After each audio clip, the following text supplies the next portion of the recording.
All right, I'm heading to West Virginia. I am going to be a pacer for Alyssa in the Rim to River 100-mile run in New River Gorge in West Virginia. And I'm heading out and I'm going to document the trip. I'm going to drive down there with the Tesla. So I'm going to show what it's like to do an 8-hour drive in the Tesla. And I'm going to stop in Cleveland on the way, but I'm going to show you guys what it's like. So I went to the gym today and I went to breakfast with Ryan. Then had to come back. So unplugging. Let's see how much range we're going to start off with. Painted many times. 260 miles is what we're starting off with. And it looks like it's saying when you put in the destination, so I'm going to my buddy Laura's house, and it's going to say we're going to charge here in Genoa, Ohio. That's one of the things that's different about the Tesla, is that when you put in your destination, it does all the calculations to let you know where you need to stop to charge. And it does it so that it's the optimal charge performance. So one of the things that's different about this versus a gas car is that when you're doing gas, most of the time when you stop to get gas, you fill it up all the way because it's really quick. When you're in an electric car, you don't charge it all the way because charging from 80% to full takes a lot longer, essentially because the ions have to find where to go in the battery. So it takes longer to charge from 80% to 100% than it does from 0 to 80%. So the car is calculating how long you want to charge. So it might say, for instance, in this case, it's saying I need to stay for 35 minutes in Genoa in order to get the charge to get all the way through to Cleveland. So it calculates that all out. I probably won't have 100% charge when I'm at Genoa, but that's all I need. So I just got to Genoa, so you'll see it says 30 minutes that I need to stay here to charge, and I have to pee so bad, so it was the perfect time. And you'll also notice I only have 80 miles left on the charge, and then once I get back in the car, I've got about 2 hours left on the trip.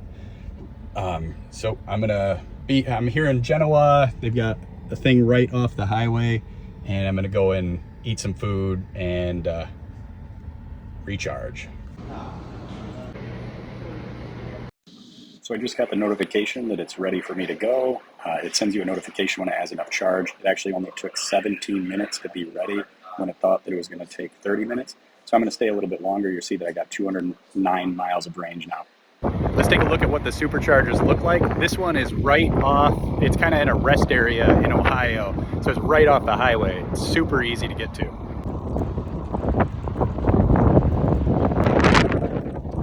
The nice thing about the superchargers is that you don't have to do anything. It's all hooked up to your credit card. So you literally just come up and hit the button and plug it in, and it just starts charging. There's nothing you need to do. There's no payment, no nothing. I mean, there is a payment, but you don't have to do anything with your credit card. You just get in your car and leave. Pretty sweet. People always wonder how many chargers there are around. So these are just the Tesla superchargers. They charge incredibly fast.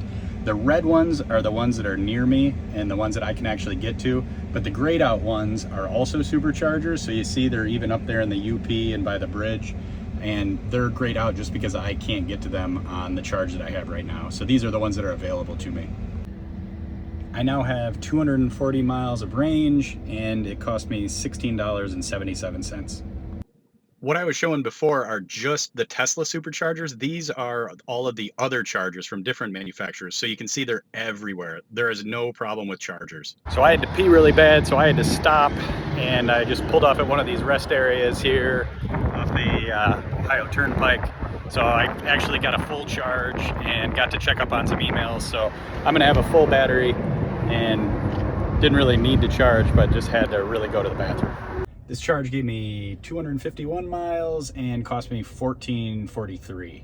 One of the things that's different about electric cars is they rate it in the miles per hour for the charge. So what that means is if you're plugged in an hour, how many miles of charge can you drive? So in this case, it was charging at about 500 miles per hour. So if I was plugged in for 1 hour, I would have gotten 500 miles that I could drive on that charge. Of course, my battery will only take about 300 when it was brand new, and right now it's it's actually about 280 miles that it'll take. And that's not totally accurate. So like if you're driving at highway speeds, there's no way you're gonna get 280 miles out of it. So it's a little different, but miles per hour is how they rate the charge. And that also changes. At the beginning, it'll go really, really fast, but once you get to 80% charge, it actually slows down and it might go at like 150 miles of charge, and so on. The miles per hour that you get out of a charge varies a lot. So with Tesla superchargers, they charge super fast, between 250 miles per hour up to 500 or more I've seen. When you're charging at like a one of the ones that you see at a library or in a parking garage, those can charge way slower. So those could be at like 30 to 80 miles per hour.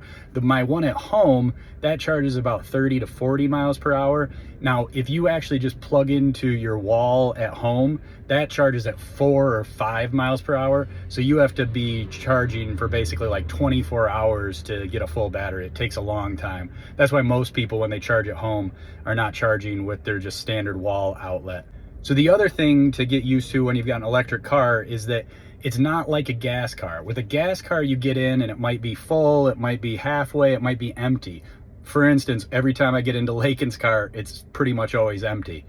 But with an electric car, everyone pretty much charges at home. So every time you get in the car, it's pretty much full. But it's actually not full, because most cars, they want to charge to maintain the battery health, they charge at like 80%. So they'll set it so that it only charges up to 80% and it extends the life of the battery. That's changing on some of the new batteries, but that's in general. But the difference is every time you get in your electric car, because you were charging at home, you've got pretty much a full tank, and then you can drive for up to, in my case, about 160 miles, and that's way more than I'll do on a normal day. So the only time you really need to charge on the road is when you're doing these long distance trips.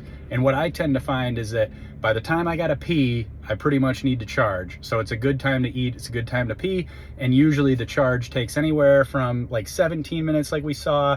Anywhere, I've had the longest one, I think when we were up in Mackinac Island, I think it took like 40 minutes. That was because it was a slow charger, and you know, sometimes it takes a little longer. The other variable here is the heat. If it's really, really cold, it takes batteries longer to charge. So one of the things you'll notice on the Tesla, it actually preconditions the battery. It warms up the battery and it gets it ready to charge. So it'll do that probably about 20 miles before you get to the charger. It does it all automatically. You don't have to do anything, and it makes it charge a lot faster. But if it's really cold out, it takes a long time to charge and your battery doesn't work as well, especially when it's like -20 like it's been in Michigan a couple of times for me. And of course, I can't not show the coolest feature. This is the toy box. You can change the color of things. You can do a light show, or it actually, it changes the lights outside. It plays Trans-Siberian Orchestra. The kids love it.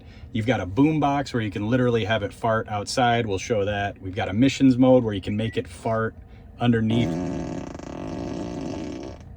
people's seats, and it's hilarious. You can make DJ beats on the way. You can set it to romance mode, where it actually turns on the fireplace and starts playing Marvin Gaye and actually blows out warm air. It's all sorts of cool stuff that he just includes for free. Usually he gives these away as Easter eggs for Christmas. You can sketch things and send them to Mars. You can do all sorts of video games. You can change it so that the car, when you're navigating, is actually Santa's sleigh, and it does jingle bells when you put on the turn signals. All sorts of cool stuff for the kids. So if I go to boombox mode, I can play farts outside, and I can actually do this from my phone. So Lane and I have been standing across the street and farting. Check this out. I'm not sure if you heard that, but it just farted outside. Lane gets a huge kick out of it. We'll park the car by like a park bench or something, and then we'll stand across the street and we'll just have it fart.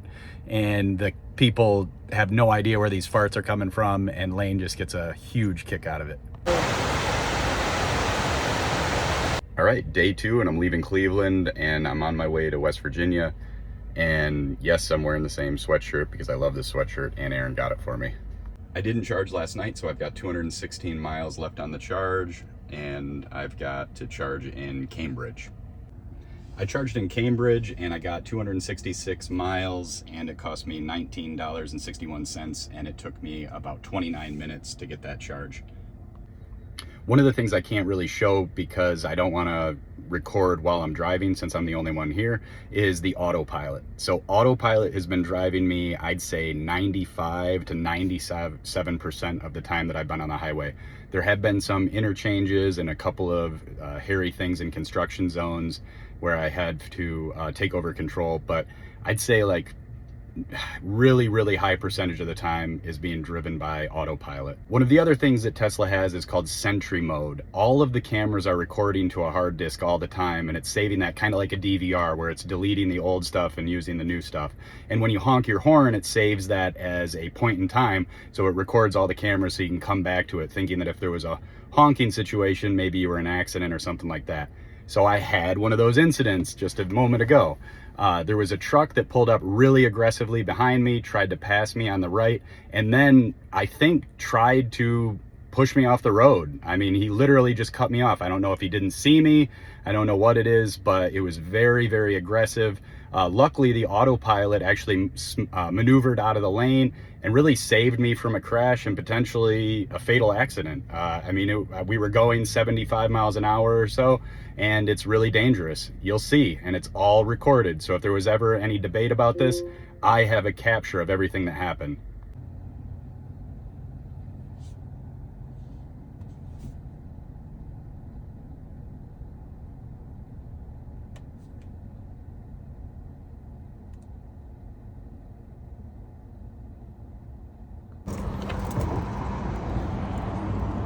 The frunk in the trunk. Tons of space in the back. These seats all fold down completely. And in addition, there's another compartment underneath there. So this charger was really slow. I actually didn't need to charge here, but I was working and eating. So we got 278 miles. It cost $18, but it did take an hour. This goes back to what I was talking about before. When you charge all the way to 100%, that last 80% to 100% takes a really long time. And also, this charger was only charging at about 150 miles per hour, so it was a little slow. It could be an older charger, I'm not sure why, but sometimes you just run into these older chargers that take a long time. But I should note, I did not have to stop here, and I didn't need to fill it all the way to 100%. I just did that because I was eating and I was working, so I wasn't in a rush to get on the road, so I might as well let it charge. I could have gotten right back on the road after about 10 minutes, but figured might as well leave it charging.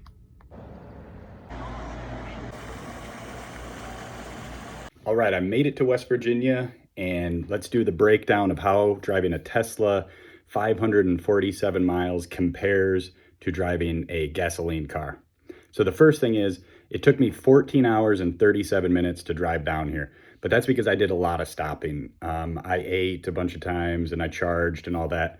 So if we were just to compare how fast you could get down here, if you wanted to get in your gasoline car and drive straight down, you could get here in 8 hours and 47 minutes. The fastest you could get down here in a Tesla, if everything went perfect, would be 10 hours and 17 minutes. So it's about an hour and a half longer that you're gonna have to charge.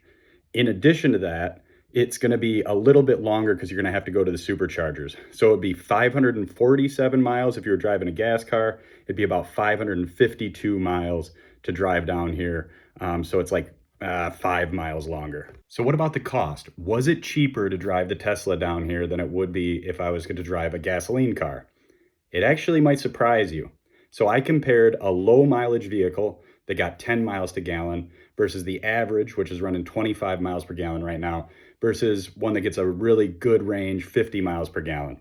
So to drive down here in a gasoline car at the 10 mile per gallon, it's about 183 bucks. At the average one at 25 miles per gallon, it'd be about 73 bucks. And at the high 50 miles per gallon, it's about 36 bucks, really affordable. The Tesla came in above the average at $74.65. That's what I actually paid to drive down here and do all the superchargers. So if you have a car that can get 25 or 26 or 27 miles per gallon, you could actually drive down here cheaper than you would in a Tesla. And that's at the average that I was seeing on the way of about $3.35 per gallon. So if gas prices are lower, you could actually get down here for cheaper. If gas prices are higher, obviously the opposite would be true. So why is that? Most of the time when you're driving an electric car, you're going to be charging at home. And my rate at home runs about 22 cents per kilowatt hour. But when I'm using the superchargers, it can be anywhere from 40 cents a kilowatt hour up to 50 cents, maybe 60 cents, depending on the electrical rates in that area. But since most of the time I'm charging at home, I don't usually pay these rates. This is really just when I'm on the road using a supercharger.